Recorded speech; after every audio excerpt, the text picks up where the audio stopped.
A harmonia é um princípio universal e onipresente. Ela está em toda parte. Basta que a gente queira ser harmonioso, basta que a gente busque ser harmonioso, aspire ser harmonioso, que a harmonia começa a acontecer. É uma questão de nós nos darmos conta que existe harmonia, que isto é um princípio universal, que isto é onipresente e que a gente se abra para isto. E aí começam a mudar as coisas. Aí nós entramos em um ambiente, está tudo em ordem, está tudo harmonioso, não tem nada desarmonizado. Nós também estamos harmonizados ali dentro.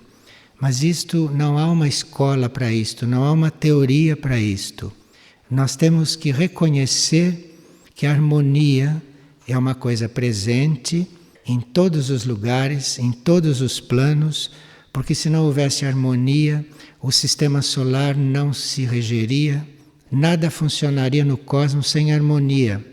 Então nós não somos harmoniosos porque não queremos, porque basta que a gente queira, basta que a gente se interesse por isto e não há como destoar de uma harmonia geral. E é isto o que permite o florescimento da paz. Então, a falta de paz é uma falta de harmonia. A paz pode faltar por muitos motivos secundários, por muitos pretextos, mas deixa de haver paz quando se perde o vínculo com a harmonia. Quando nós começamos a ficar desarmoniosos, aí começa a faltar a paz. E se nós não descobrimos esta harmonia, ou se nós não permitimos que esta harmonia da nossa alma emerja, se nós não permitimos que isto apareça, então nós não conseguimos reconhecer claramente a nossa meta. Com desarmonia, nós vemos várias pequenas metas, vemos só coisas secundárias. Para vermos realmente qual é a nossa meta, para ver realmente o que estamos buscando bem claramente, isto precisa harmonia. Sem harmonia não se vê nada. Vê-se tudo fragmentado, vê-se os seres todos separados, começa a se ver a diversidade entre as coisas e não se consegue juntar tudo, não se consegue unir tudo. Tudo isto é uma questão de harmonia. A chave para nós sermos harmoniosos é nós não estarmos realizando algo por interesses pessoais e com intenções pessoais. E nós não estarmos buscando fazer as coisas imbuídos só da nossa vontade. É preciso que nós tenhamos vontade de encontrar uma vontade superior e a nossa principal intenção seja de harmonia e não uma intenção pessoal de outro gênero. Isto para fazer qualquer coisa. Então veja, a harmonia é onipresente, a harmonia está aí, mas nós precisamos usar estas chaves para poder encontrá-la. Acontece da gente ser harmonioso e acontece da harmonia aparecer nos atos mais simples. Isto não é complicado. O fato de você se mover, aí já tem harmonia. Você falar, aí já tem harmonia. É nas coisas mais simples que a harmonia surge. E você vê a harmonia, você percebe a harmonia, você sente a harmonia. Mas precisa que você esteja sempre buscando isto e que você esteja reconhecendo que há uma outra vontade além da sua, que há uma outra vontade maior que você deve conhecer e você ficar tranquilamente como expectante de saber qual é esta vontade para cumpri-la. Então, tudo isto são as bases da harmonia. Realmente, nós começamos a expressar harmonia e começamos a ser harmoniosos quando começamos a entregar o nosso livre-arbítrio e quando começamos a usar o nosso livre-arbítrio escolhendo uma vontade maior, escolhendo uma vontade superior. Então é quando nós começamos a transcender este livre-arbítrio e com atenção numa vontade superior, é nesse caminho que nós vamos ficando harmoniosos. É neste caminho que a harmonia vai surgindo.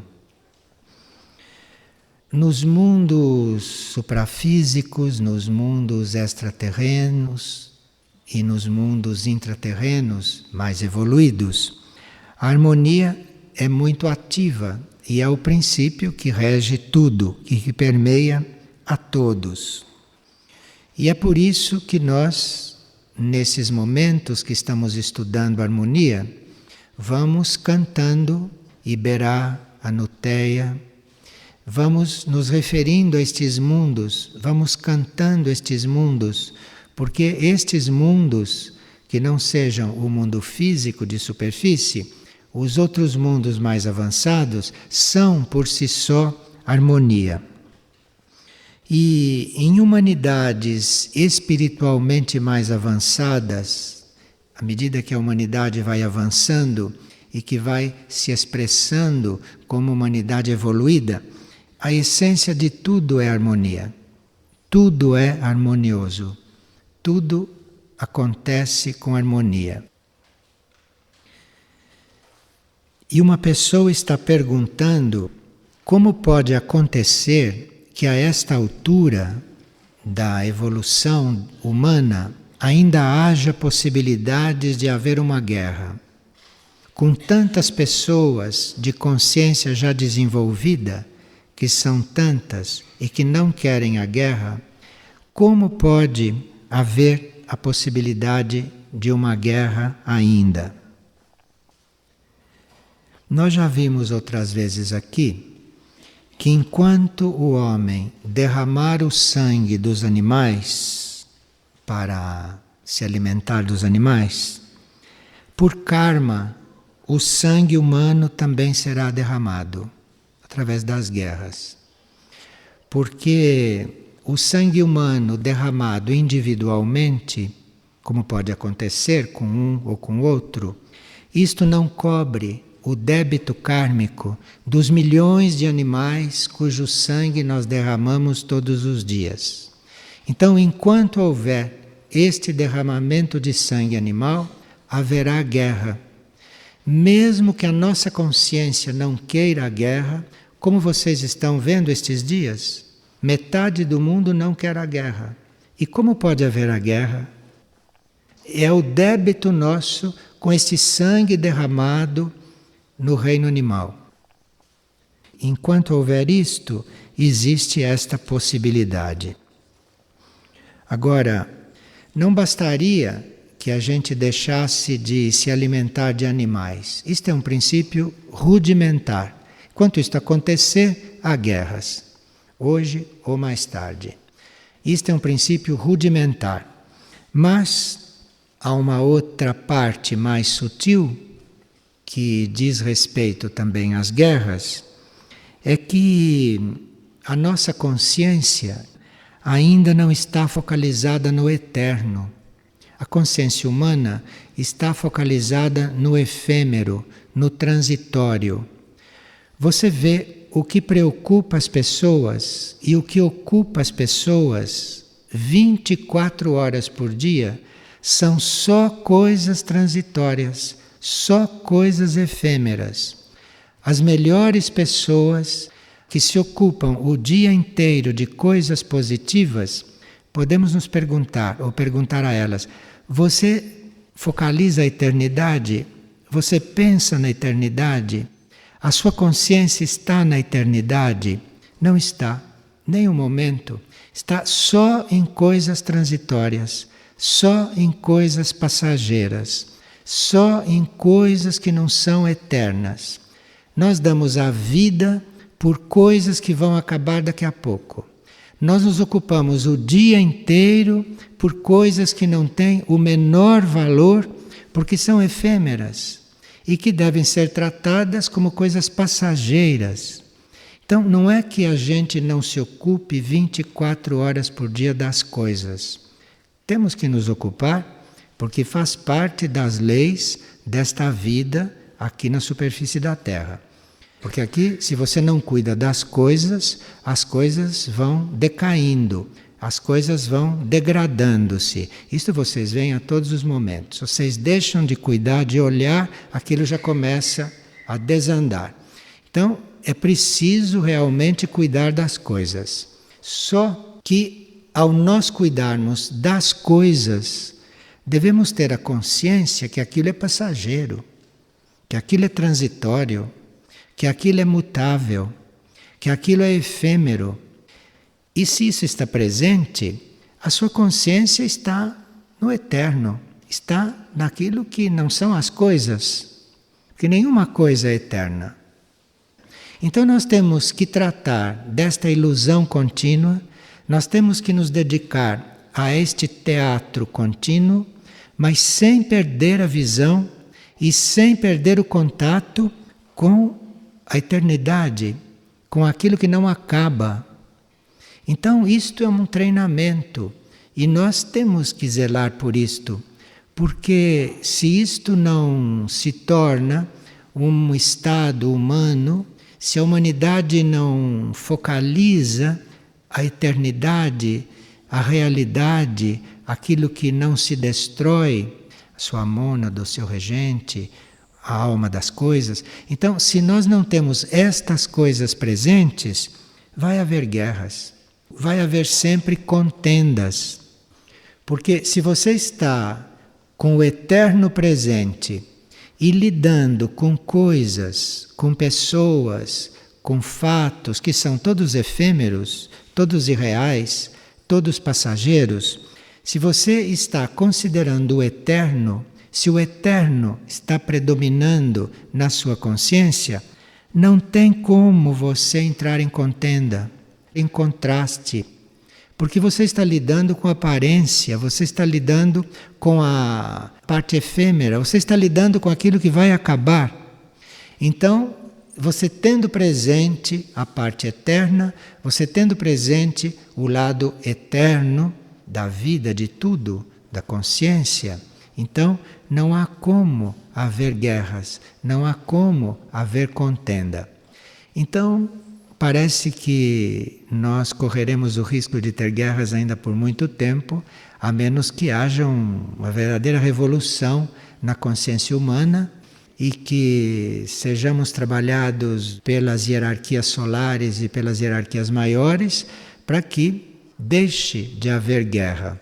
Mas deixar de matar animais e deixar de comer animais, isso nós podemos começar, porque sem isto não se entra na outra parte.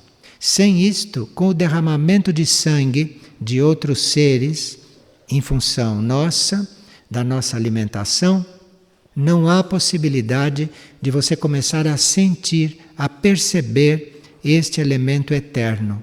Porque para você começar a perceber este elemento eterno e aí conseguir atravessar tudo e todos e ver na eternidade, e portanto não entrar em contenda com ninguém mais, então, para você fazer isto, precisa que você não esteja retirando a vida do outro. Isto exclui a possibilidade de você sentir esta eternidade. E, portanto, mesmo sem querer, mesmo sem perceber, você entra em contenda, você entra em contraste. Porque você vê no outro a parte provisória dele. Você não vê no outro ainda a eternidade nele, aquilo que ele é em eterno. Não tem como você brigar com aquilo. Não tem como você lutar com aquilo. Então, isto é muito importante. Em serviço, principalmente em serviço, nós encontramos coisas desarmônicas, encontramos coisas que não são eternas pela natureza própria da coisa, não? Mas é preciso não se envolver com isto, é preciso não estar internamente reagindo com isto, mas vigiando para ver se você está considerando o eterno em tudo. Se você está considerando este estado, esta realidade eterna, e aí você não tem mais força para contendas, porque você tem outras forças que estão se ocupando de outras coisas, estão se ocupando de uniões e não de lutas, e não de guerras. Então, nós várias vezes nos livramos de algumas guerras, mas estamos sempre com essa espada de Damocles sobre nós, porque continuamos a assassinar animais e continuamos a considerar o tempo todo o que é efêmero, o que é ilusório, o que é passageiro, e deixamos de ver o eterno, o válido, o real em tudo aquilo que tocamos. É uma boa reflexão para nós neste momento. E uma pessoa pergunta se nós somos suscetíveis de cometer erros por causa do nosso livre-arbítrio. Claro, usando o livre-arbítrio, nós estamos sujeitos a erros a qualquer momento.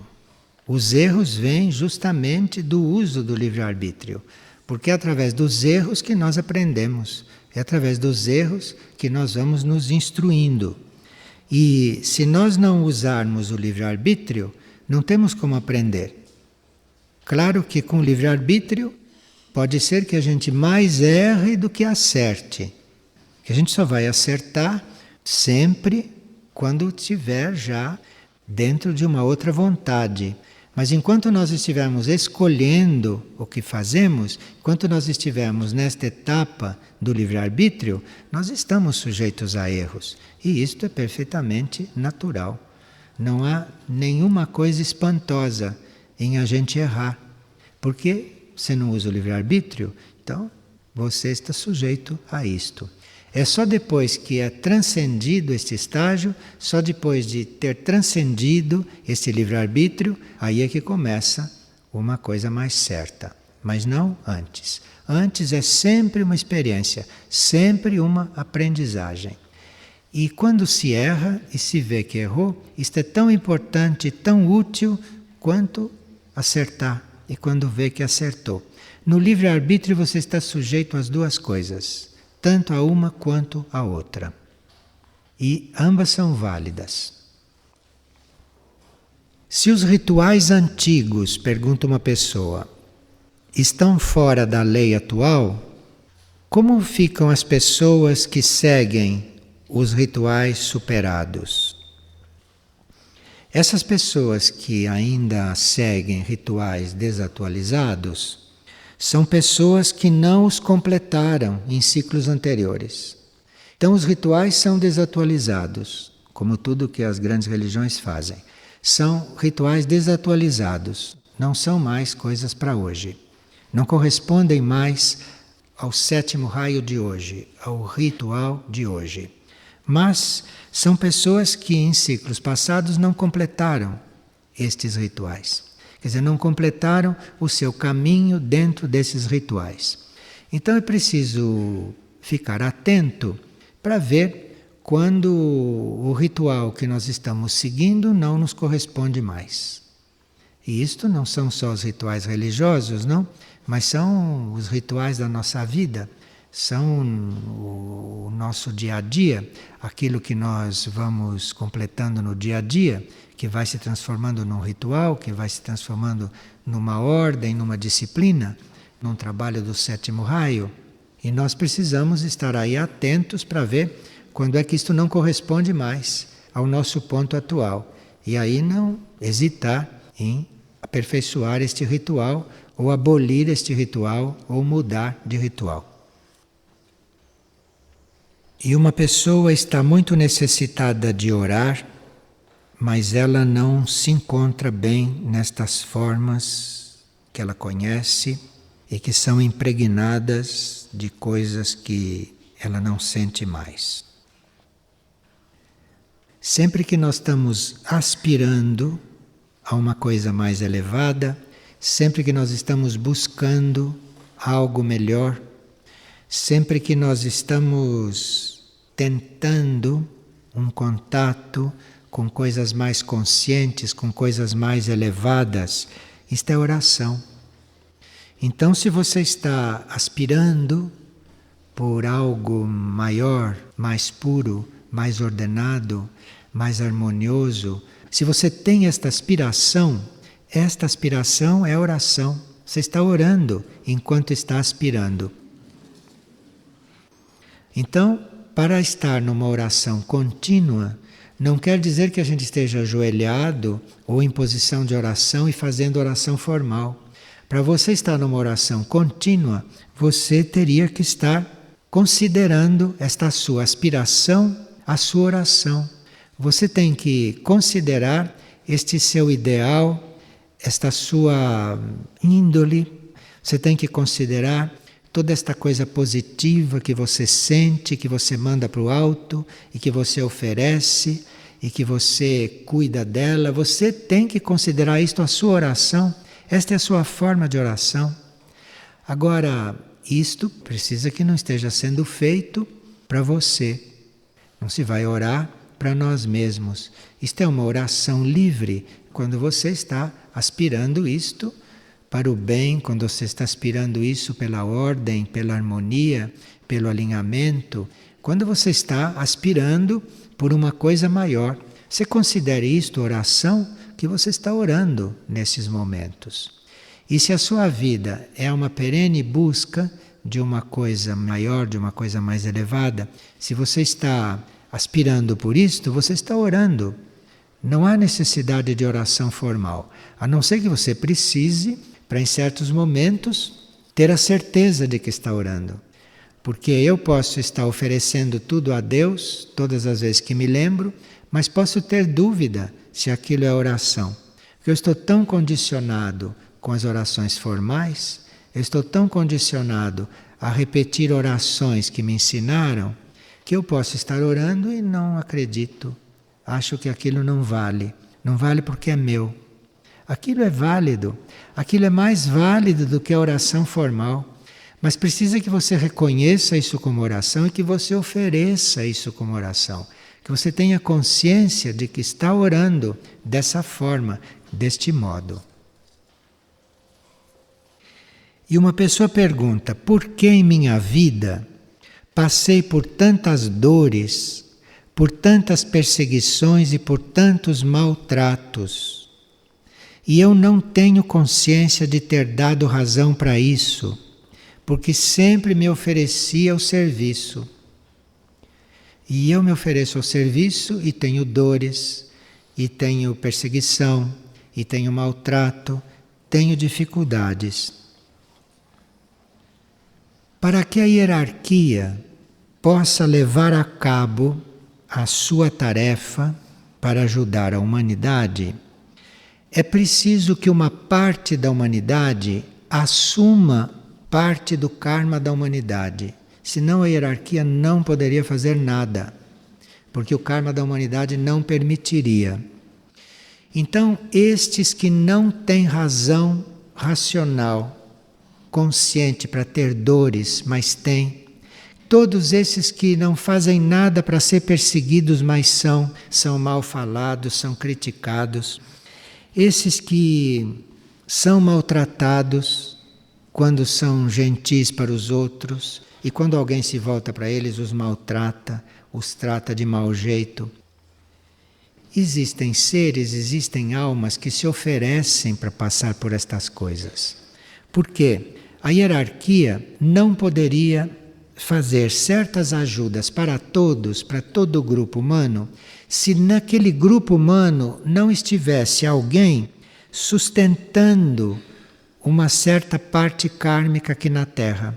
Se não tivesse uma parte de almas mais conscientes, de almas que estão na linha de sustentar esta parte kármica para que a hierarquia possa ajudar a humanidade. Então, se não houver alguém livre deste karma, que assuma dores, que assuma perseguições, que assuma sofrimento, que são da humanidade, se não houver isto, não há um mínimo de equilíbrio kármico para a hierarquia espiritual poder ajudar a humanidade. Então, isto É uma sustentação que certas pessoas dão continuamente. E as almas escolhem isto. Estas almas de renúncia, estas almas avançadas, decididas. E muitas vezes estas almas estão em veículos que não têm a mesma compreensão. Então, estas almas atraem para esses veículos dores, perseguições, todos esses incômodos, porque é uma forma delas, como almas, estarem colaborando neste ajuste kármico do planeta. Claro que na maior parte dos casos, as dores que nós temos foram sementes que nós mesmos plantamos, né? E que agora estão brotando. Isto em princípio.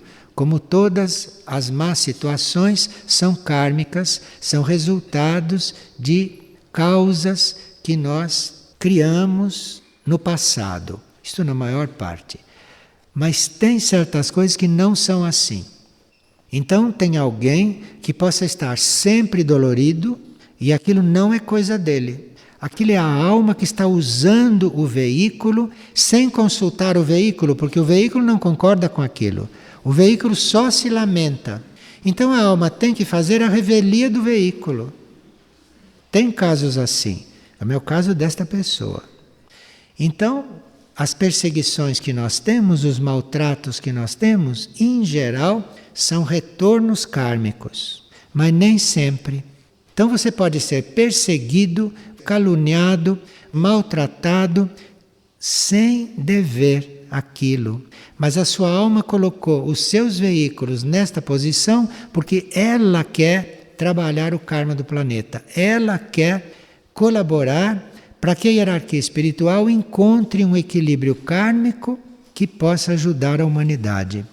Então tem almas que colaboram com a hierarquia assim, enviando para os veículos coisas que são a serem purgadas, purificadas no karma geral humano. E esta é a forma destas almas usarem os veículos para que a hierarquia possa encontrar aí uma possibilidade de introduzir uma energia de ajuda para esta humanidade. A chave é nunca nós nos lamentarmos. Você se lamentou, você está anuviando este processo, que é um processo que a alma escolheu os teus veículos para fazer, que é um serviço que a alma escolheu para colaborar com a hierarquia, ela mesma, porque a hierarquia não poderia dar certas ajudas para a humanidade com certos karmas generalizados. Então tem almas que assumem nos seus veículos este karma. E aqui tem uma pessoa que, de tempos em tempos, ele tem o mesmo sonho, onde os detalhes mudam, mas o tema é sempre o mesmo. E o tema é este. Ele está de volta à faculdade e tem consciência de que o período letivo já vai avançando e que ele não assistiu às aulas de uma determinada matéria. E que se eu não me preparar, eu vou acabar perdendo o ano. E ele sonha isto, mas na sua vida externa, na vida de desperto, ele é um aluno responsável, estudioso e sente um verdadeiro alívio quando de manhã vê que aquilo foi um sonho. Então, evidentemente, isto é uma pessoa que até hoje seguiu as leis da evolução natural, bem feitas, bem seguidas, tanto assim que ele é uma pessoa toda ordenada, um bom aluno, mas no sonho ele não está com as matérias preparadas. Isto quer dizer que ele agora teria que estar atento às leis da evolução superior e não às leis da evolução natural. Não às leis da evolução humana, mas deveria estar atento às leis da evolução superior. Por isso que ele tem esta ideia de que está perdendo aula. Porque a evolução normal, para ele, não é mais suficiente. Na evolução normal, ele já é uma pessoa correta. Ele já transcendeu esta etapa de evolução natural. Agora ele precisa estar numa outra evolução. Mas o sonho está insistindo com ele, porque ele mesmo diz que ele pensou: como o meu eu superior é exigente, não, o que mais ele quer de mim? Então veja que o sonho tem mesmo que insistir. Porque por mais que a gente faça, nunca é suficiente. E quando a gente se dá conta de que quanto mais faz, mais precisa fazer, isto quer dizer que a gente já está no ponto de estar em outras leis, e não nestas leis aqui da evolução normal. Mas se o eu superior é exigente, aí então precisa sonhar bastante para que se prepare para isto. E ele pergunta: e como fazer, por exemplo, para cumprir o papel da humanidade neste planeta, que é servir de canal para passar energias espirituais aos reinos abaixo de nós? Isso nós estamos estudando outro dia e esta pessoa estava presente. Como fazer cumprir esta tarefa? Basta me ofertar e me dispor? Sim, mas precisa que realmente você se disponha, não só da boca para fora, mas que você realmente se disponha. Então você se ofertar e se dispor, mas ao mesmo tempo achar que seu eu superior é exigente demais, isto você está dissolvendo a sua oferta. E aí o sonho começa a voltar. E o pensamento do dia de hoje, que vocês já devem ter notado, é: estai prontos para orar, individualmente ou em grupo. Estai prontos para orar, individualmente ou em grupo. É porque esse deve ser um momento onde muitas coisas devem estar se decidindo. E este pensamento não caiu aqui hoje por acaso. Porque neste momento é o momento em que certas ofertas que a humanidade faça pode contar para se resolver alguma questão mundial. É muito interessante porque esses pensamentos são feitos com muitos meses de antecedência, mas eles sempre dizem respeito ao que está acontecendo naquele dia, se nós prestarmos atenção, quando se trata de coisas externas. E de coisas internas, eles estão sempre acompanhando o ritmo e os estados que nós estamos desenvolvendo nesses estudos e nessas partilhas. Então, seguindo esta nota, estai prontos para orar, individualmente ou em grupo. Se vê que o mundo neste momento está precisando de oração. E é o que nós podemos fazer diante dos acontecimentos, só orar. E uma pessoa diz que ela ainda não compreendeu o que é um centro intraterreno. Um centro intraterreno, ele está polarizado em níveis espirituais e divinos. Então, um centro intraterreno não é como a civilização da superfície, que é concreta, polarizada no plano físico. Um centro intraterreno, ou uma civilização intraterrena, ou a humanidade intraterrena, isso não está polarizado no plano físico, isto não é físico. Isto é uma parte da humanidade, é uma parte da vida terrestre que está polarizada nos níveis espirituais, nos níveis divinos ou nos níveis mais além. E esses níveis divinos e espirituais de consciência da vida intraterrena, isso pode se projetar até o nível etérico. E nós podemos então até entrar em contato com uma civilização intraterrena, que é em nível espiritual, em nível divino e daí para o alto. Nós podemos entrar em contato via plano etérico, via níveis etéricos, ou via plano astral, ou via plano mental. Mas a civilização intraterrena adiantada, ela não está realmente em etérico, nem em astral e nem no mental. Ela está polarizada no espiritual para cima, mas o mental, o astral e o etérico são meios que nós podemos ter para contatá-los. E esta pessoa pode encontrar esta definição e outras na página 63 do Glossário Esotérico, onde tem a definição de centros intraterrenos e de outras coisas que ela ali poderá constatar. E uma pessoa está perguntando se nós trabalhando grupalmente e estando nos agrupando, se nós vamos perdendo a individualidade. Não, nós não perdemos nunca a nossa individualidade. A nossa individualidade vai sendo encontrada, nós não vamos perdendo.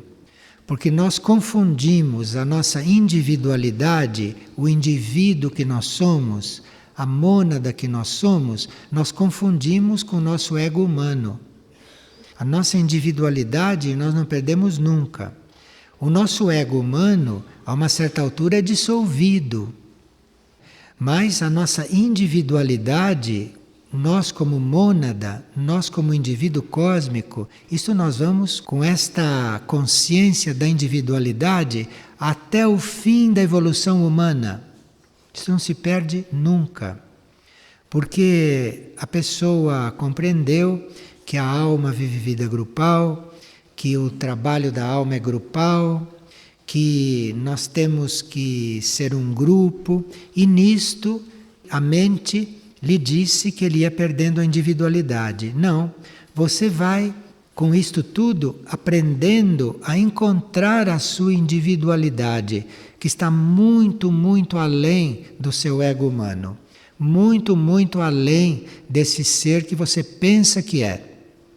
Então, você vai chegar na sua individualidade, lá no final da sua existência humana. Então, nós não vamos perdendo a individualidade. A nossa personalidade vai sendo absorvida na alma, a alma vai sendo absorvida na mônada, mas quando vai se dizendo que vai sendo absorvido, à medida que essas cascas vamos nos liberando delas, nós vamos tendo mais claro, cada vez mais claro a nossa individualidade, cada vez mais claro a nossa mônada. E é lá nesse nível de mônada, nesse nível muito profundo, é que isso vai ser resolvido. Tem muito tempo para isto.